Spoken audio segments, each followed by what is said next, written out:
Hello everyone, welcome to all of you on Utkarsh classes.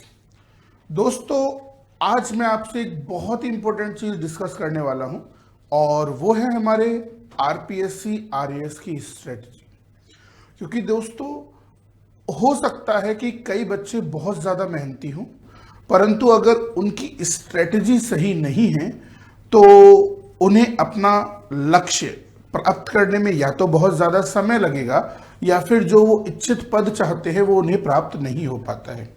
इसीलिए दोस्तों, मैं संतोष शर्मा आज आपके साथ में डिस्कस करूंगा खासकर उन बच्चों के लिए आरएएस स्ट्रेटजी जो कि बिल्कुल जीरो से प्रिपरेशन करने वाले हैं। यानी कि वे बच्चे जिन्होंने या तो अभी अभी ग्रेजुएशन में कदम ही रखा है या फिर वह उनके पास पर्याप्त समय है और वह 2-3 साल बाद आरएएस के एग्जाम को देने की सोच रहे हैं और वे चाहते हैं कि पहले ही अटेम्प्ट में ना सिर्फ वो सफल हो बल्कि टॉप 50 में उनकी रैंक आए। यानी कि वह अपने डिजायर्ड पोस्ट को प्राप्त करना चाहते हैं। अगर उनका लक्ष्य है एसडीएम बनना तो वह एसडीएम के पद के लिए ही फाइट कर रहे हैं। तो आखिरकार क्या होनी चाहिए रणनीति, और हमारे इस फाउंडेशन बैच के अंदर 3 इयर्स की रणनीति क्या होगी, इस पर हम चर्चा करेंगे। और खासकर आज के सेशन में हम बहुत ही महत्वपूर्ण पहलुओं पर चर्चा करेंगे कि किस तरीके की गलतियां अक्सर बच्चे करते हैं जिनकी वजह से वे बहुत मेहनत करने के बावजूद भी इच्छित पद को प्राप्त नहीं कर पाते हैं या फिर वे कभी सेलेक्ट ही नहीं हो पाते हैं। तो उन कमियों की भी चर्चा करेंगे। तो देखो बच्चों, सबसे पहले अगर आपको पहले ही प्रयास में चयन पाना है तो एक चीज ध्यान रखना, वैसे कई लोगों ने आपको इन चीजों के बारे में बताया होगा। अगर आप आरएएस की प्रिपरेशन करने के बारे में सोच रहे हो तो पहली बार आपको आरएएस की कंप्लीट एनालिसिस करनी होगी। क्योंकि जब भी हम कोई युद्ध लड़ने जाते हैं तो उस युद्ध पर जाने से पहले हमें उस युद्ध के बारे में पता होना चाहिए। इसे ही आप जैसे आरएएस का एग्जाम आप देने जा रहे हो तो आपको आरएएस की कंप्लीट विश्लेषण के बारे में पता होना चाहिए। इसीलिए दोस्तों, सबसे पहले आप आरएएस के सिलेबस को जरूर ढंग से देख लें। क्योंकि आरएएस का जो सिलेबस है, अगर प्री और मेंस दोनों को मिला लें तो लगभग आपके 26 से 27 सब्जेक्ट हैं जो कि आते हैं और उन्हें पढ़ते वक्त आपको किसी भी विषय में कोई बहुत ज्यादा एक्सपर्टीज नहीं चाहिए। आपको ऐसा नहीं चाहिए कि आपको किसी एक विषय में महारत हासिल करनी है, क्योंकि आरएएस एक सिविल सर्विसेज का एग्जाम है और सिविल सर्विसेज के एग्जाम में आपकी जो अप्रोच होती है वो एक बहुत ही जनरलिस्टिक बिहेवियर की होती है। यानी कि अगर आपको सभी विषयों के बारे में थोड़ा थोड़ा पता है, एग्जाम ओरिएंटेड पता है, टू द पॉइंट आपने ढंग से पढ़ा है, तो आप एक ही बार में टॉप 50 में अपनी रैंक जमा सकते हो। तो पहली बात तो सिलेबस को ढंग से पढ़िएगा। दूसरा जो यहां पर ब्रह्मास्त्र होता है वो होते हैं पीवाईक्यू। पीवाईक्यू यानी कि प्रीवियस ईयर्स प्रश्न पेपर, क्वेश्चन पेपर, यानी कि जो हमारे विगत वर्षों के प्रश्न पत्र होते हैं उन्हें हमें एक बार ढंग से देखना है। तो विगत वर्षों के जो प्रश्न पत्र हैं उनके बारे में आपको ढंग से अध्ययन करना है। अब देखो, विगत वर्षों के प्रश्न, क्योंकि हमारा जो आरएएस का पैटर्न चेंज हुआ था वो हुआ था 2013 में, तो आपको 2013 का पेपर, 2016 का पेपर, फिर 2018 का पेपर, फिर 2021 का पेपर और अभी 2023 का प्रीलिम्स का पेपर और अभी मेंस का भी आ जाएगा। तो टोटल 5 पेपरों की कंप्लीट एनालिसिस आपके पास होनी चाहिए। सिलेबस आपने ढंग से देखा हुआ होना चाहिए, तब कहीं जाकर आप रणनीति पर आओगे कि कैसे आपको तैयारी करनी है। क्योंकि सिलेबस आपको बताएगा कि क्या क्या आपको पढ़ना है, पीवाईक्यू आपको बताएंगे कि किस टॉपिक में से कितना और कैसे पूछा जाता है, ताकि जो आप पढ़ रहे हो वो सही दिशा में है या नहीं, इसके बारे में आप जानोगे। तो हमारे इस उत्कर्ष क्लासेस ने 3 ईयर फाउंडेशन बैच की शुरुआत की है जो कि 27 जून से प्रारंभ होने वाला है। और इस बैच के लिए और हमारे जो भी 3 ईयर फाउंडेशन बच्चे हैं आगे आने वाले बैचों के लिए भी, तो ध्यान रखिएगा यहां पर कंप्लीट 3 इयर्स की स्ट्रेटजी बनाई गई है। कंप्लीट 3 ईयर का यहां पर पूरा रणनीति किस प्रकार से आपको करनी है इस पर बात की गई। तो सबसे पहले शुरुआत करते हैं स्ट्रेटजी की। और देखो बच्चों, सबसे पहला जो साल होगा, जो प्रथम वर्ष होगा आपकी पढ़ाई का, यानी कि अगर कोई बच्चा ग्रेजुएशन के फर्स्ट ईयर में ही आया है तो पहले साल उसको जो पढ़ाई करवाई जाएगी वो एनसीईआरटी बेस्ड फाउंडेशन कोर्स की होने वाली है। यानी कि यहाँ पर आपको बहुत ही आधारभूत ज्ञान दिया जाएगा, यहाँ पर आपकी नींव मजबूत करने वाला ये ज्ञान होगा। क्योंकि अक्सर बच्चे जो अच्छी रैंक प्राप्त नहीं कर पाते हैं उनके पीछे एक कमी देखी जाती है कि उनका बेसिक्स स्ट्रांग नहीं है। वो सीधे ही कुछ टू द पॉइंट बुक्स या फिर आपके कुछ ऐसी बुक्स जो कि बहुत ही कम शब्दों के अंदर लिखी होती हैं उनको रटकर पास होते हैं। तो वो पास हो सकते हैं पर उनकी अच्छी रैंक टॉप 50 तक पहुंच पाना थोड़ा मुश्किल हो जाता है। तो इसीलिए दोस्तों यहां पर आपके आधारभूत ज्ञान को मजबूत करने के लिए एनसीईआरटी की किताबों का सहारा लिया जाएगा। और साथ ही साथ हमारी आरबीएससी की जो किताबें हैं, वैसे अब तो राजस्थान बोर्ड के अंदर एनसीईआरटी ही चलता है, पर कुछ आरबीएससी की बुक्स भी हैं जो कि हमारे सिलेबस के अकॉर्डिंग हैं। तो उन सभी बुक्स को भी यहाँ आपको पढ़ाया जाने वाला है। तो यहाँ पर जो आपके बेसिक सब्जेक्ट्स हैं जिन्हें आप किसी भी तरीके के सिविल सर्विसेज एग्जाम्स के लिए बहुत ही फाउंडेशन मानते हो, उन्हें आपको पढ़ाया जाएगा। तो सबसे पहले दोस्तों देखो, आरबीएससी और एनसीईआरटी की बुक्स को पढ़ने का भी एक तरीका होता है। ऐसे ही अगर आप किसी भी किताब को उठा के पढ़ लोगे तो हो सकता है कि आपको पढ़ सको उन चीजों को, पर जो कॉन्सेप्ट बिल्डिंग होती है, जो चीजों को समझना होता है, वहां पर कोई ना कोई चूक रह जाती है। तो सबसे पहले यहां पर हम एनसीईआरटी और आरबीएससी किताबों से भूगोल का अध्ययन कर सकते हैं। और यहां पर भूगोल के लिए कक्षा 6 से लेकर कक्षा 12 तक की किताबें आवश्यक होती हैं, जिसमें 10th तक की किताबें हमें कंप्लीट पढ़नी है, 11th 12th में उतना ही पढ़ना है जितना सिलेबस में है। But most of the things भूगोल की 11th 12th की भी आपके एग्जाम के लिए जरूरी है। फिर इसके बाद में आप इतिहास विषय का अध्ययन करोगे। इतिहास में भी कक्षा 6 से लेकर कक्षा 12 तक की किताबों का अध्ययन कराया जाएगा, RBSC plus NCERT according to syllabus. फिर इसके बाद में हमारी जो पॉलिटी यानी कि राज व्यवस्था है, इसे आप पढ़ सकते हो। देखो, राज व्यवस्था जैसा जो विषय है वो छोटी कक्षाओं में नहीं होता, सामान्य विज्ञान या सामाजिक विज्ञान की किताब में ही गिना जाता है।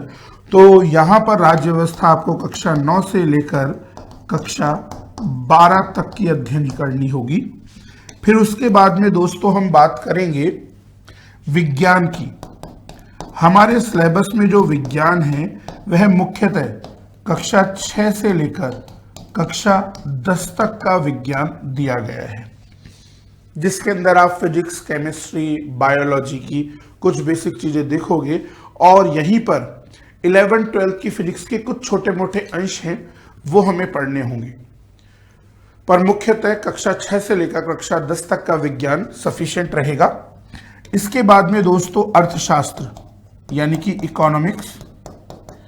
इकोनॉमिक्स वैसे तो हमारे आरएएस के एग्जाम में करंट आधारित होती है, इकोनॉमिक सर्वे आधारित होती है, बट फिर भी आपको बैंकिंग, वित्त जैसे कुछ महत्वपूर्ण मुद्दों के लिए बेसिक्स का ज्ञान होना चाहिए, जो कि आप कक्षा 9 से कक्षा 12 तक की किताब में पढ़ोगे। और ध्यान रखिएगा दोस्तों, अर्थशास्त्र में दो प्रकार के अर्थशास्त्र होते हैं। एक होती है समष्टि अर्थशास्त्र, दूसरा होता है व्यष्टि अर्थशास्त्र। समष्टि अर्थात मैक्रो इकोनॉमिक्स। तो यहां पर हमारे सिलेबस में हमें मैक्रो इकोनॉमिक्स ज्यादा पढ़नी है, माइक्रो इकोनॉमिक्स यानी कि व्यष्टि अर्थशास्त्र हमारे सिलेबस में नहीं है। तो आप केवल और केवल 11th 12th में जो समष्टि अर्थशास्त्र है यानी मैक्रो इकोनॉमिक्स जो है उसी का अध्ययन करें। तो ये कुछ बेसिक चीजें हैं जिनका आपको अध्ययन करना होगा। साथ ही साथ दोस्तों आरबीएससी की किताब से हम जो राजस्थान कला संस्कृति है जिसके काफी प्रश्न आते हैं, तो आरबीएससी की किताब से राजस्थान कला एवं संस्कृति का भी यहां पर अध्ययन करेंगे। साथ ही साथ राजस्थान कला और संस्कृति के साथ साथ राजस्थान का इतिहास ये भी जानेंगे। और दोस्तों साथ ही साथ राजस्थान की जो राज्य व्यवस्था है इसका भी अध्ययन यहाँ पर होगा। तो ये सारी चीजें हमें फर्स्ट ईयर के अंदर कंप्लीट कर लेनी चाहिए ताकि आरबीएससी और एनसीईआरटी की किताबों का जो एक निचोड़ है, जो विषय के लिए आपकी समझ है, वह विकसित हो जाए, ताकि आपको एग्जैक्टली समझ में आए कि कहाँ से कैसे क्वेश्चन बनते हैं और कौन कौन से महत्वपूर्ण विषयों पर आपको ध्यान देना है। तो शुरुआत का जो हमारा प्रथम वर्ष रहने वाला है 3 ईयर फाउंडेशन बैच का, वह एनसीईआरटी बेस्ड और आरबीएससी बेस्ड किताबों के साथ होगा। फिर दोस्तों दूसरा जो वर्ष होगा, द्वितीय वर्ष, वो प्री कम मींस, जो कि हमारा क्या होगा, प्री कम मींस फाउंडेशन क्लासेस को लेकर होगा। प्री कम मींस का मतलब है कि यहां पर दोस्तों हम उन टॉपिक्स को करेंगे जो प्रीलिम्स, आरएएस प्रीलिम्स एवं आरएएस मींस दोनों में कॉमन है। ऐसे विषय जो आरएएस प्रीलिम्स में भी आते हैं और आरएएस मींस में भी आते हैं, यानी कि प्रीलिम्स की तो तैयारी यहां पर आपकी पूरी हो ही जाएगी, साथ साथ मींस के भी लगभग 40% भाग को आप यहां पर कवर कर लोगे। तो देखो कुछ विषय हैं और ध्यान रखिएगा यहां पर ये जो वर्ष होगा इसमें मुख्यतः हमारा जो फोकस रखा जाने वाला है वह भारत एवं विश्व संबंधी विषयों पर रहेगा। तो इंडियन जीके वाले पार्ट को, वर्ल्ड जीके वाले पार्ट को हम यहां पूरी तरीके से फोकस करने वाले हैं। तो खासकर ध्यान रखिएगा कि कुछ चीजें यहां काफी महत्वपूर्ण रहती हैं। खासकर ये साल इसलिए काफी क्रूशियल होता है क्योंकि सबसे ज्यादा जो टाइम आपको लगता है बाद में प्रिपरेशन में, वो भी इंडिया और वर्ल्ड वाले पार्ट को कंप्लीट करने में लगता है।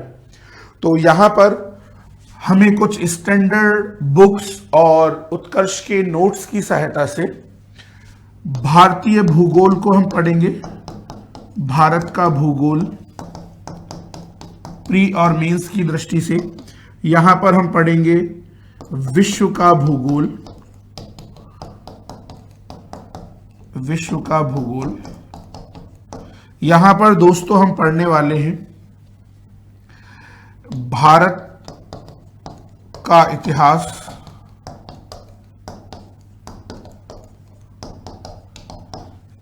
विश्व का इतिहास। विश्व का इतिहास यहां पर दोस्तों अभी हम नहीं पढ़ेंगे क्योंकि जो विश्व का इतिहास वाला जो टॉपिक है, ध्यान रखिएगा विश्व के इतिहास का जो टॉपिक है हमारा, वो आता है केवल और केवल, 1 मिनट, थोड़ा सा ये इरेज हो गया है,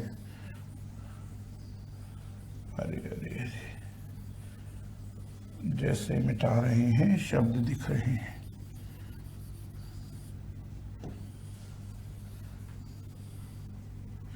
हाँ, तो देखो हमारे जो ऐसे टॉपिक है जो प्री और मेंस दोनों में आते हैं वो यहाँ पर कवर किए जा रहे हैं। तो यहाँ पर हम भारत का भूगोल कर लेंगे, यहाँ पर हम विश्व का भी भूगोल कर लेंगे,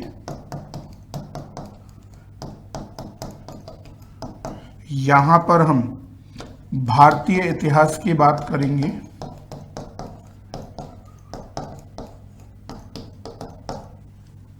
और भारतीय इतिहास के साथ साथ भारतीय कला संस्कृति की भी बात यहाँ पर तैयार कर ली जाएगी। भारतीय राज्य व्यवस्था की बात यहाँ पर होगी, भारतीय राज्य व्यवस्था। यहाँ पर भारतीय राज्य व्यवस्था के साथ साथ दोस्तों भारतीय अर्थव्यवस्था और भारतीय के साथ साथ वैश्विक अर्थव्यवस्था, इनके मुद्दों पर भी ध्यान दिया जाएगा।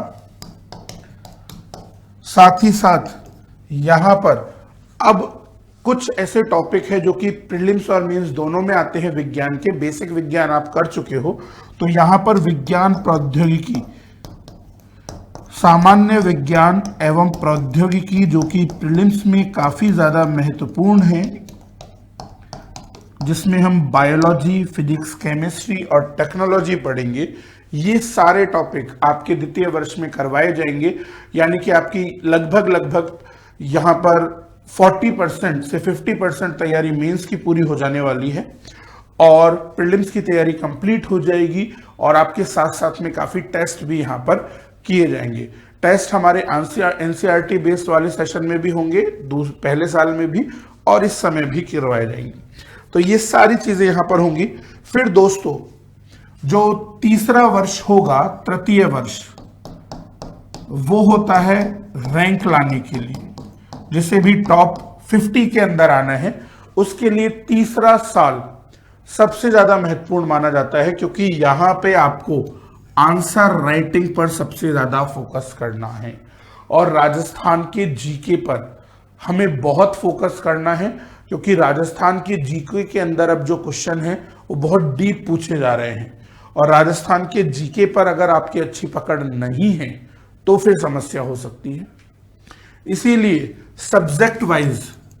सब्जेक्ट वाइज यहां पर आंसर राइटिंग आपको करवाई जाएगी, वो भी डेली आपको सब्जेक्ट वाइज आंसर राइटिंग करनी चाहिए। और साथ ही साथ राजस्थान जीके के अंदर कई सारी ऐसी चीजें हैं जो कि आपको बार बार भूल जाते हो, तो कई सारी चीजों पर प्रैक्टिस होनी चाहिए। तो यहां पर हमें प्रॉपर राजस्थान के क्वेश्चन कैसे लिखने हैं, उसके लिए प्रॉपर क्वेश्चन और प्रॉपर उनके आंसर शीट पर आपको प्रैक्टिस करनी, क्योंकि कई बार क्या होता है कि लोग राजस्थान के क्वेश्चनों को रट लेते हैं, पर जब उनसे कहा जाता है कि इसी को 15 से 20 शब्दों में लिखो, 50 शब्दों में लिखो या फिर 100 शब्दों में लिखो, तो उन्हें सही और सटीक शब्दों का वो चयन नहीं कर पाते, कम शब्दों में अपने ज्यादा ज्ञान को नहीं दिखा पाते, जिससे उनकी मार्क्स एवरेज रह जाते हैं और जो बच्चा स्टेट सर्विस ले सकता था वो अधीनस्थ सेवाओं तक ही रह जाता है। इसीलिए दोस्तों, तीसरा साल काफी महत्वपूर्ण है और ध्यान रखिएगा, इस वर्ष के अंदर हम मेंस वाले सब्जेक्ट करने वाले हैं जो मेंस के अंदर ही आते हैं, प्रीलिम्स में नहीं आते हैं। जैसे कि मेंस में आने वाले सब्जेक्ट क्या हैं? पेपर फर्स्ट की बात करें तो पेपर फर्स्ट में आता है इतिहास। तो जो विश्व का इतिहास है ये केवल और केवल मेंस में पूछा जाता है, तो इस साल विश्व के इतिहास को पढ़ा जाएगा। इसी तरीके से पेपर फर्स्ट के अंदर इतिहास के बाद हम बात करें तो आती है हमारा यूनिट 3 या पार्ट सी, जिसके अंदर आपको ऑडिटिंग, अंकेक्षण पढ़ना होगा। तो अंकेक्षण, ऑडिटिंग, अकाउंटिंग, ये सब आपको पढ़ना जाएगा, यानी कि लेखांकन एवं अंकेक्षण जो 20 नंबर का टॉपिक होता है मेंस के अंदर, ये यहां पर आपको पढ़ना होगा। आपको मनोविज्ञान, साइकोलॉजी यानी बिहेवियर यहां पर पढ़ना होगा, जो सिर्फ और सिर्फ मेंस में आता है। इसी प्रकार से हमारे सेकंड पेपर की तरफ जाओगे तो आपको एथिक्स, नीति शास्त्र जो कि बहुत ही ज्यादा स्कोरिंग है, 65 नंबर का है मेंस में, वो आपको यहां पर पढ़ना है। फिर जब साइंस के अंदर हम आते हैं तो साइंस के अंदर कई सारे ऐसे टॉपिक हैं जो सिर्फ मेंस में देखे जाते हैं, जैसे कि भौतिकी के कुछ टॉपिक हैं, अनुनाद, चुंबकत्व, ये सब हमें पढ़ने हैं। ऐसे ही रसायन विज्ञान के कुछ टॉपिक हैं जो केवल और केवल मेंस में आते हैं, जैसे कि मधुरक पूछ लिया, दैनिक जीवन में रसायन के अंदर आपके कुछ महत्वपूर्ण औषधियों के बारे में पूछ लिया, धातु कर्म के बारे में पूछ लिया, एस्को के बारे में पूछ लिया। तो ये सारे जो टॉपिक हैं वो केवल और केवल मेंस में आते हैं, तो वो यहाँ पर देखने हैं। यहाँ पर हमारे प्रीलिम्स के बायो के टॉपिक को भी यहाँ पर पढ़ना होगा, क्योंकि प्रीलिम्स के जो बायो के टॉपिक है उनमें केवल रक्त वाला चैप्टर दिया हुआ है, पोषक तत्व है और हमारे रोगों पर ज्यादा फोकस किया हुआ है, तंत्र नहीं है। तो ऐसे कुछ जीव विज्ञान के भी पार्ट हैं जो हमें यहाँ पर केवल और केवल मेंस में करने होते हैं, उन्हें हम करेंगे। साथ ही साथ दोस्तों यहां पर हमारे कुछ अन्य विषयों के अंदर अगर हम चलें तो अन्य विषयों के अंदर बॉटनी वनस्पति शास्त्र, हमारा जो बॉटनी है वनस्पति शास्त्र वो केवल और केवल मेंस में है, तो वो यहां पर हमें पढ़ना होगा। ठीक है, तो ये जो टॉपिक है वो सेकंड पेपर तक है। थर्ड पेपर की हम बात करें तो थर्ड पेपर में हमारा पब्लिक एडमिनिस्ट्रेशन, लोक प्रशासन का जो विषय है वो केवल और केवल मेंस में आता है। तो लोक प्रशासन यहां पर हमें पढ़ना होगा। लोक प्रशासन के साथ साथ जब हम बात करते हैं तो अंतर्राष्ट्रीय संबंध आईआर वाला जो टॉपिक है वो करंट अफेयर्स लिंक्ड है, तो उसे यहां पर हमें क्लियर करना होगा, अंतर्राष्ट्रीय संबंध। इसी तरीके से स्पोर्ट्स, योगा यानी कि खेल और योगा, लॉ है ना, खेल और योगा हो गया हमारा, विधि यानी कि लॉ। तो बच्चों ये वो टॉपिक है जो केवल और केवल मेंस में आते हैं, काफी स्कोरिंग होती है। साथ ही साथ ये जो साल होगा आपके हिंदी और अंग्रेजी के लिए भी काफी महत्वपूर्ण होगा, क्योंकि फोर्थ पेपर जो है हमारा वो हिंदी का है। हिंदी केवल मेंस में आती है, ऐसे ही इंग्लिश, अंग्रेजी भी केवल मेंस में ही आती है। और ऐसा कहा जाता है कि जिसका फोर्थ पेपर अच्छा नहीं वो कभी एसडीएम नहीं बन सकता। अगर किसी को भी एसडीएम बनना है तो एसडीएम बनने का जो रास्ता जाता है वो फोर्थ पेपर से ही जाता है, जिसमें 120 नंबर की हिंदी है, 80 नंबर की अंग्रेजी है। और अगर फोर्थ पेपर में किसी के भी 100 से कम मार्क्स हैं तो ये मान के चलो कि उसे कोई राज्य सेवा तो नहीं मिल रही है। तो इसीलिए आपको फोर्थ पेपर में किसी भी हालत में 100 तो छोड़िए, कम से कम 110 से ऊपर मार्क्स लाने ही लाने हैं। और इसीलिए third year preparation is most crucial preparation. तो इसमें बहुत मेहनत भी करनी होगी, क्योंकि डेली आंसर राइटिंग भी करनी है, क्योंकि ये जितने भी विषय है ना वो मेंस ओरिएंटेड है। और इन विषयों के अंदर से कई विषय आपके लिए बहुत नए होंगे, तो उसे किस भाषा शैली में डालकर कैसे आंसर लिखना है वो सबसे बड़ा चैलेंज है। तो आपकी जो भाषा शैली है, शब्द चयन है, वो सबसे ज्यादा महत्वपूर्ण है। तो ध्यान रखिएगा बच्चों, ये जो 3 ईयर स्ट्रेटेजी है इसमें हम फर्स्ट ईयर में एनसीईआरटी और आरबीएसई किताबों पर आधारित आधारभूत विषयों का आपको अध्ययन करवाएंगे। साथ साथ में ऑब्जेक्टिव टेस्ट भी यहाँ पर होंगे और कुछ सब्जेक्टिव टेस्ट भी होंगे। सेकेंड ईयर के अंदर प्री कम मीन्स यानी कि उन सब्जेक्ट्स को लिया जाएगा जो प्री और मीन्स में कॉमन है। और थर्ड ईयर के अंदर daily answer writing practice, Rajasthan पर स्पेसिफिक फोकस, और साथ ही साथ जो विषय केवल और केवल मेंस में आते हैं, स्कोरिंग है, उन पर चर्चाएं होंगी। तो इस तरीके से अगर आप लगातार 3 साल बेहतरीन अध्ययन कर लेते हो तो डेफिनेटली सफलता आपके कदम चूमेगी। पर दोस्तों कहते हैं ना कि हर किसी स्ट्रेटेजी में एक सबसे बड़ी जरूरत होती है रिवीजन की। अक्सर बच्चे हमारे पास आते हैं जब प्रीलिम्स का एग्जाम पास में होता है या मेंस का एग्जाम पास में होता है, जैसे अभी आरएस मेंस थोड़ा नजदीक है, तो अक्सर बच्चे पूछते हैं कि सर मुझे याद नहीं हो रहा है, मेरे नेगेटिव मार्क्स बहुत ज्यादा आ रहे हैं, सर मेरा अभी भी आंसर राइटिंग करते वक्त पेन रुक जाता है, सर सही टाइम पर सही टॉपिक मुझे याद नहीं आता, वैसे मुझे सब कुछ आता है पर एग्जाम हॉल में पता नहीं क्यों जाके दिमाग रुक जाता है। तो उसके लिए एक ही कारण है कि आपका रिवीजन सही नहीं है। तो ध्यान रखिएगा बच्चों, रिवीजन, इवन आप लोगों ने जो भी पढ़ा है उसका अगर तुम कम से कम 3 से 5 बार उसे रिवीजन नहीं कर पा रहे हो तो आपको पढ़ने का कोई मतलब ही नहीं है। क्योंकि अगर आप कम से कम 3 से 5 बार किसी भी टॉपिक का रिवाइज करोगे तो ही वो आपकी परमानेंट मेमोरी में जाएगा और तो ही वो आपके एग्जाम पर रिफ्लेक्ट होगा। अदरवाइज क्या होगा, एग्जाम में आपको हर क्वेश्चन ऐसा लगेगा कि यार मैंने कुछ कुछ तो पढ़ा है पर एग्जैक्ट आपको याद नहीं आएगा, जिसकी वजह से आपके नेगेटिव मार्क्स आएंगे। तो ना प्रीलिम्स ढंग से निकलेगा और मेंस तो भूल ही जाओ। तो इसीलिए मेरी एक बात गांठ बांध लेना कि अगर तुम्हें टॉप 50 रैंक चाहिए तो कोई भी नया टॉपिक तब पढ़ना जब तुम पिछले टॉपिक का जो भी पढ़ चुके हो उसका कम से कम 5 बार रिवीजन कर पाओ। अगर तुम किसी भी टॉपिक का 5 बार रिवीजन नहीं कर सकते हो तो वो नया टॉपिक पढ़ना ही नहीं है। क्योंकि देखो बच्चों, आजकल जो है ना, इंफॉर्मेशन फ्लड आ गया है। इंटरनेट पर बहुत सारा कंटेंट है, बहुत सारे लोग तरह तरह की किताबें छाप चुके हैं। क्योंकि कंटेंट काफी सारा है तो कट कॉपी पेस्ट से बहुत सारी बुक्स छप जाती हैं, तो उनमें बच्चा बड़ा कंफ्यूज रहता है कि मैं ये पढूं, मैं या वो पढूं।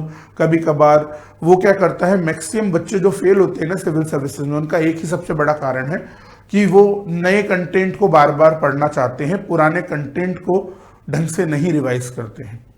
एक फेमस जापानीज कहावत है जिसका एक हिंदी में आपको मैं भावार्थ समझाऊं कि जापानीज कहावत में कहा जाता है कि अगर कोई किसी व्यक्ति को एक पेड़ काटना हो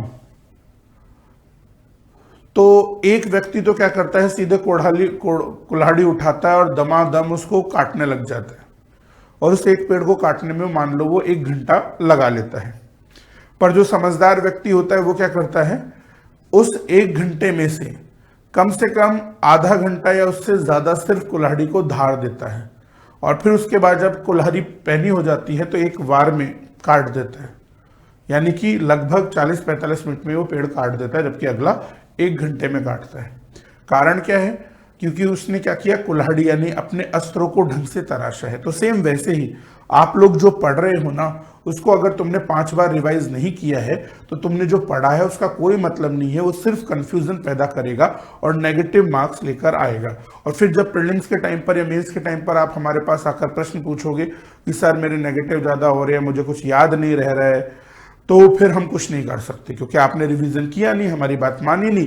तुम्हें नई नई किताबें, नए नए नोट्स पढ़ने में मजा आता था और पुरानी चीजों को तुमने रिवाइज किया नहीं, इसलिए कंफ्यूजन हो गया। तो ये रिवीजन आजकल बच्चे नहीं करते हैं इस टेक्नोलॉजी के जमाने में, जिसकी वजह से उनके नेगेटिव बहुत होते हैं और इसीलिए फेल होते हैं। तो ये गलती आपको नहीं करनी है। फिर दूसरी इंपॉर्टेंट चीज, नोट्स। अक्सर कई बच्चों को लगता है कि यार मैं नोट्स ना बनाऊं। कई बच्चों को तो ऐसा लगता है कि नोट्स बनाने में बहुत ज्यादा टाइम वेस्ट होता है, क्योंकि कई बच्चों को ऐसा लगता है कि मैं कॉपी या किताब लूंगा और उसमें अंडरलाइन करता हुआ चला जाऊंगा और फिर बहुत ज्यादा चीजें कम समय में पढ़ लूंगा। क्योंकि नोट्स बनाने में, लिखने में तुम्हें टाइम लगता है, तो इसीलिए कई बच्चे क्या करते हैं, शुरुआत में तो नोट्स बनाते हैं, फिर बाद में फिर बनाना छोड़ देते हैं, जो कि बहुत गलत है। ध्यान रखिएगा, यहां पर आपको अपने मेंस के खासकर सभी टॉपिक्स के कंसाइज नोट्स बनाने चाहिए। नोट्स आपके कंसाइज होने चाहिए, क्रिस्प होने चाहिए। नोट्स बनाने का सिंपल फंडा है कि अगर तुम 10 पेज किसी किताब के पढ़ते हो तो उसके नोट्स 1 पेज या उससे कम में हो जाने चाहिए, तो तुम सही तरीके से नोट्स बना रहे हो, वरना तुम नहीं बना रहे हो। तो नोट्स में केवल वो बातें लिखी जाती है जो तुम्हें याद नहीं रहती हैं। नोट्स में केवल वो बातें लिखी जाती है जो एग्जाम पॉइंट ऑफ व्यू से इंपॉर्टेंट है। और जब तुम कंसाइज नोट्स बना लोगे ना, तुम्हें मेंस में बहुत फायदा होगा, क्योंकि जो 20-20 नंबर के हमारे टॉपिक हैं, जो 10-11 सब्जेक्ट है हमारे 20-20 नंबर के, जैसे कि बिहेवियर हो गया, ऑडिटिंग अकाउंटिंग हो गया, स्पोर्ट्स योगा हो गया, तो ये सारे जो टॉपिक हैं वो आप बहुत कम समय में रिवाइज कर लोगे। इवन आप 2-3 घंटे में एक सब्जेक्ट को रिवाइज कर सकते हो, और यही स्ट्रेंथ आपको मेंस में बहुत ज्यादा मार्क्स दिलवाएगी। तो जो लोग इन छोटी छोटी यूनिट्स के नोट्स नहीं बनाते हैं वो मेंस में बहुत नुकसान खाते हैं, और जो इन छोटी छोटी यूनिट्स के नोट्स बना लेते हैं उनको मेंस में बहुत फायदा होता है। और दूसरी अच्छी बात यह है कि अगर आप कॉपी पेन साथ लेकर बैठते हो, नोट्स बनाते चलते हो, तो तुम लंबे समय तक कुर्सी पर बैठकर पढ़ सकते हो। तो जिस बच्चे का बिना कॉपी पेन के 1 घंटे में ही मन ऊब जाता है और वो उठकर चला जाता है, वह 5-5, 6-6 घंटे भी पढ़ सकता है अगर कॉपी पेन से वह नोट्स बनाकर पढ़े तो इसीलिए नोट्स की अपनी खुद का महत्व। और देखो, खुद के नोट्स खुद के काम में आते हैं। मार्केट में कितने अच्छे नोट्स हो सकते हैं, पर तुम्हारी कमियां तुम जानते हो, तुम्हारी स्ट्रेंथ तुम जानते हो। तो उस पॉइंट ऑफ व्यू से तुम्हें तुम्हारे खुद के नोट्स ही बनाने चाहिए, वही आपके लिए सबसे ज़्यादा यूजफुल होंगे। तो नोट्स ज़रूर बनाइएगा। अगर नोट्स नहीं बनाओगे तो मान के चलो कि मेंस में तुम कम से कम 50 से 60 नंबर का नुकसान कर रहे हो, और 50-60 नंबर के नुकसान की वजह से तुम मेंस में फेल भी हो सकते हो, या फिर राज्य सेवा से सीधे लुढ़क कर अधीनस्थ सेवा पर भी जा सकते हो। तो इसीलिए notes is the most important and most powerful weapon in the battle of RS exam. तो नोट्स जरूर बनाना है। फिर देखो दोस्तों, आपको कुछ सब्जेक्ट्स पर फोकस रखना है, खासकर प्रीलिम्स जो कि 200 नंबर का होता है। अभी कट ऑफ 100 गई थी, तो अगर आप प्रीलिम्स की बात करें तो प्रीलिम्स के पॉइंट ऑफ व्यू से आपको एक तो राजस्थान संबंधित विषयों को अच्छा करना है, क्योंकि प्रीलिम्स पॉइंट ऑफ व्यू से राजस्थान के जो टॉपिक्स हैं, राजस्थान के जो विषय हैं, वो बहुत सारे हैं और बहुत सारे क्वेश्चन भी यहाँ पर आते हैं। लगभग 40 से 50 क्वेश्चन प्रीलिम्स में आपको इससे मिल जाएंगे। दूसरा, हमारा प्रीलिम्स और मेंस दोनों में ही विज्ञान एवं प्रौद्योगिकी बहुत स्कोरिंग है। प्रीलिम्स के अंदर इसमें से लगभग 18 प्रश्न आ जाते हैं, और मेंस के अंदर ये पूरा 70 नंबर का सेक्शन है जो आपको मेंस की नैया पार लगाएगा। फिर तीसरी चीज जो आपको मेंस पॉइंट ऑफ व्यू से काफी इंपॉर्टेंट है, वो है एथिक्स। एथिक्स आपका काफी स्कोरिंग है, इजीली आप इसे में अच्छा स्कोर कर सकते हो। फिर पब्लिक एडमिनिस्ट्रेशन, लोक प्रशासन जो है, जो कि 65 नंबर का टॉपिक है, वो बहुत ज्यादा स्कोरिंग है मेंस पॉइंट ऑफ व्यू से। साथ ही साथ बच्चों, हिंदी इंग्लिश जो कि ब्रह्मास्त्र है मेंस के, खासकर हिंदी अगर किसी की अच्छी है, इंग्लिश अगर आपकी ठीक ठाक भी है और हिंदी अच्छी है, तो भी तुम आराम से 120-130 तक भी फोर्थ पेपर में स्कोर कर सकते हो। और इसके अलावा हमारी जो यूनिट सेकंड होती है, यूनिट थर्ड जो होती है आपके पेपर की, वो बहुत स्कोरिंग है। जैसे कि फर्स्ट पेपर की जो यूनिट थर्ड है, उसके अंदर हमारे ऑडिटिंग अकाउंटिंग आ जाता है, बिहेवियर आ जाता है ना, तो ये टॉपिक बहुत ज्यादा स्कोरिंग हो जाते हैं। इसी प्रकार से आप थर्ड पेपर के अंदर लोगे तो स्पोर्ट्स योगा आ जाएगा, लॉ आ जाएगा। तो ये वो टॉपिक है जो आपको मेंस में आपकी नैया पार लगा देंगे और आप आसानी से मेंस क्लियर कर जाओगे। प्रीलिम्स में तो आप बहुत आसानी से फोकस कर सकते हो राजस्थान संबंधित विषयों पर, आप यहाँ पर मैथ्स पर, करंट अफेयर्स पर, साइंस पर, इकोनॉमिक सर्वे पर फोकस करके आराम से प्रीलिम्स में निकल सकते हो। तो उन चीजों पर ध्यान रखिएगा। पर देखो दोस्तों, टेस्ट सीरीज का अपना एक महत्व है। अगर आपने टेस्ट सीरीज पर ध्यान नहीं दिया तो हो सकता है कि आपको सब कुछ आते हुए भी गलतियां की जाए। तो ध्यान रखिएगा, प्रीलिम्स और मेंस दोनों की ही टेस्ट सीरीज जरूरी है।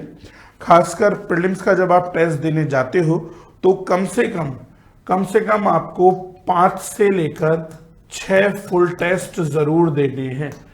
5 से लेकर 6 फुल टेस्ट मतलब ऐसा पेपर प्रीलिम्स का जिसमें पूरे 150 क्वेश्चन आपसे पूछे जाते हैं, वो भी 200 नंबरों के।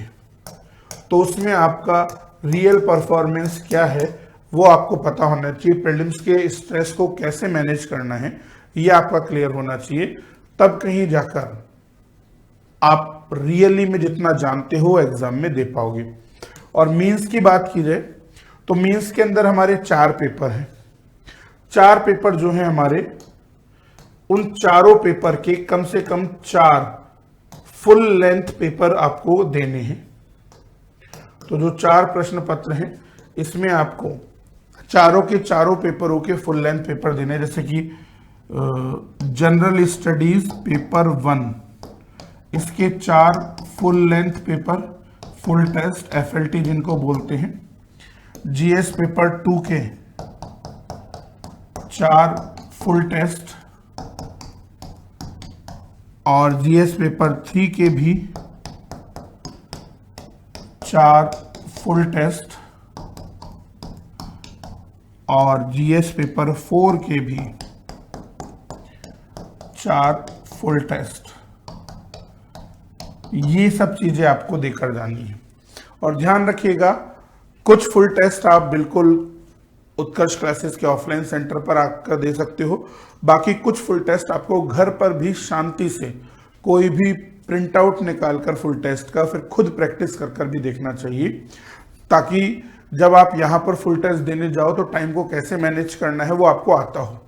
तो यहाँ का जो फुल टेस्ट हो वो आपकी पूरी परफॉर्मेंस दिखाए, ये नहीं कि आप यहीं पर आकर ट्राई कर रहे हो। तो पहले किसी भी जेरोक्स वाले से फुल टेस्ट लेकर उसका एक घर पर प्रैक्टिस कर कर टाइम मैनेज कर कर फिर उत्कर्ष क्लासेस के ऑफलाइन सेंटर में आकर टेस्ट दीजिए, जो आपकी रियल परफॉर्मेंस दिखाएगा। क्योंकि देखो, कहा जाता है कि युद्ध के मैदान में तभी कम खून बहेगा जब तुमने खेल के मैदान में खूब पसीना बहाया हो। तो जो प्रैक्टिस के अंदर अच्छा खासा पसीना बहा देता है उसका युद्ध के मैदान में कोई भी खून नहीं बहता है। तो ये बहुत बड़ा फायदा आपका हो जाता है। तो इसीलिए टेस्ट सीरीज जरूर दे दिएगा। कई बच्चे को लगता है कि मेरी तैयारी नहीं हुई है, ये वाला टेस्ट मैं मिस कर देता हूं, जो कि बहुत गलत है। क्योंकि देखो, सिविल सर्विसेज की प्रिपरेशन में कभी भी ऐसा नहीं लगता कि चाहे तुम 10 साल तक पढ़ लो कि मेरी तैयारी आज कंप्लीट है। इसीलिए जब जितना तुम्हें जैसे आता है उस स्थिति में टेस्ट देने आओ, और फिर जिस स्थिति में तुमने टेस्ट दिया, जितने मार्क्स आए उसको धीरे धीरे इम्प्रूव कर दो। तो यह जो इम्प्रूवमेंट की जो प्रोसेसर है वही सिविल सर्विसेज की प्रिपरेशन है, वही आरएएस की प्रिपरेशन है। और अगर तुम टेस्ट ही नहीं दोगे तो अपना लेवल नहीं जानोगे, लेवल नहीं जानोगे तो इम्प्रूवमेंट की बात आती ही नहीं है। तो ये चीज ध्यान रखिएगा। और देखो बच्चों, जाते जाते इसी स्ट्रेटेजी सेशन में मैं आपको 4D कॉन्सेप्ट देना चाहूंगा, क्योंकि किसी भी सिविल सर्वेंट के लिए जो 4D है वो 4D कॉन्सेप्ट सबसे ज्यादा महत्वपूर्ण है। और इस 4D कॉन्सेप्ट के अंदर हमारा पहला है डेडिकेशन। क्योंकि बच्चों, ये जो प्रिपरेशन है ना वो एक दिन की नहीं है, आपको 2-3 साल कंटिन्यूअस यहां पर मेहनत करनी होगी। तो इसीलिए अगर आपके अंदर डेडिकेशन नहीं है, दृढ़ निश्चय नहीं है, तो आप इस फील्ड में ज्यादा नहीं टिक पाओगे। हम बहुत से ऐसे लोगों को जानते हैं जो बहुत ज्यादा मेधावी हैं, IITN हैं, अच्छे खासे डॉक्टर इंजीनियर हैं, बड़े बड़े कॉलेजेस से पास आउट है, बहुत दिमाग भी है, पर वो आरएएस नहीं क्लियर कर पाए क्योंकि वो कंटिन्यू नहीं रह पाए। उनका मन करता है कभी मैं इधर जाऊं, कभी मैं उधर जाऊं। कभी वो आरएएस का एग्जाम देते हैं, फिर कभी एसआई का, फिर कभी पटवारी का, जैसे बहुत सारे एग्जामों की तैयारी करते हैं, जिससे किसी एक पे फोकस नहीं हो पाता और कभी भी किसी भी एग्जाम में उनके पोटेंशियल के अकॉर्डिंग रिजल्ट नहीं निकल पाता है। तो इसीलिए इस प्रिपरेशन में आपको डेडिकेशन, दृढ़ निश्चय रखना होगा। दूसरी चीज जो चाहिए वो है डिसिप्लिन। क्योंकि देखो, डिसिप्लिन के अपने मार्क्स होते हैं। कुछ बच्चे ऐसे होते हैं जो एक दिन तो 18 घंटे पढ़ लेंगे, दूसरे दिन 2 घंटे भी नहीं पढ़ेंगे। तो ऐसे बच्चे भी आरएएस के एग्जाम को क्रैक नहीं कर पाते हैं, क्योंकि यहाँ पर 2-3 साल में वैकेंसी आती है।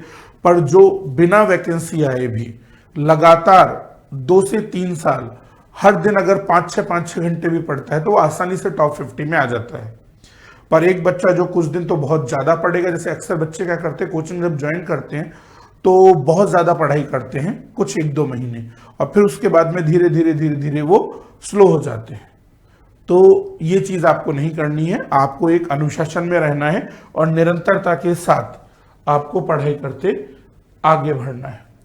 फिर दोस्तों, यहां पर जो हमारा डिटर्मिनेशन है उसका भी अपना मार्क्स है। क्योंकि कई बार आपको ऐसा लगेगा कि मेरे मार्क्स तो टेस्ट में बहुत कम आए हैं, मैं तो कमजोर हूं, मेरी आंसर राइटिंग ढंग से नहीं हो पा रही, और फिर तुम डिमोटिवेट हो जाओगे। पर उस टाइम पर जो टिका रहा वही आगे पढ़ेगा। जैसे अब्राहम लिंकन, जो कि कभी इन्हें इलेक्शन में 1% वोट भी मिला था और फिर बाद में अभी तक के अमेरिका के सबसे चहीते राष्ट्रपति भी बने। तो ऐसा ही उदाहरण सेट करो। हो सकता है कि आपके ग्रेजुएशन में कम मार्क्स हैं या फिर आप पढ़ने में किसी विषय में वीक हो, पर इसका यह मतलब नहीं कि तुम अभी आरएएस टॉप नहीं कर सकते। तो इसीलिए डिटर्मिनेशन आपको यहां पर बनाए रखना है। फिर देखो, सबसे ज्यादा जरूरत है इस फील्ड में डिवोशन की। क्योंकि देखो, आरएएस की जो भर्ती होती है ना वो 2-3 साल की होती है, कि इस साल फॉर्म आएगा, फिर प्रीलिम्स होगा, अगले साल मेंस होगा, फिर इंटरव्यू होगा, और उस टाइम पर तुम्हारी आस्था हिल सकती है। हो सकता है कि कई बार ऐसा लगे कि कुछ करप्शन के केसेस न्यूज में आ रहे हैं, कई बार ऐसा लगे कि यार आरएस में तो बहुत मेहनत कर ली, और भी कई लोगों ने कि मेरा क्या होगा। तो यहाँ पर जैसे मीरा ने डिवोशन रखा, अपनी भक्ति के रूप में पत्थर की मूर्त में भी भगवान देखे और उसे भगवान मिला, बिल्कुल वैसे ही आपको पूरी आस्था रखनी है आरएस के एग्जाम पर, और बिना अफवाहों पर ध्यान दिए, बिना मनगढ़ंत बातों पर ध्यान दिए, अगर आप पूरा पूरा आस्था रखकर तैयारी करते हो तो डेफिनेटली सफलता आपकी कदम चूमेगी। तो दोस्तों, इसी के साथ मैं आप सभी से धन्यवाद लेना चाहूंगा। होप सो आपको पता चला होगा कि किस तरीके से आपको 3 ईयर प्रिपरेशन करनी चाहिए और कैसे कैसे क्या क्या चीजें यहां पर आपको आरएस के एग्जाम में कराई जाएंगी। तो thank you to all of you guys, have a great day, happy learning to all of you, and जय हिंद, जय भारत।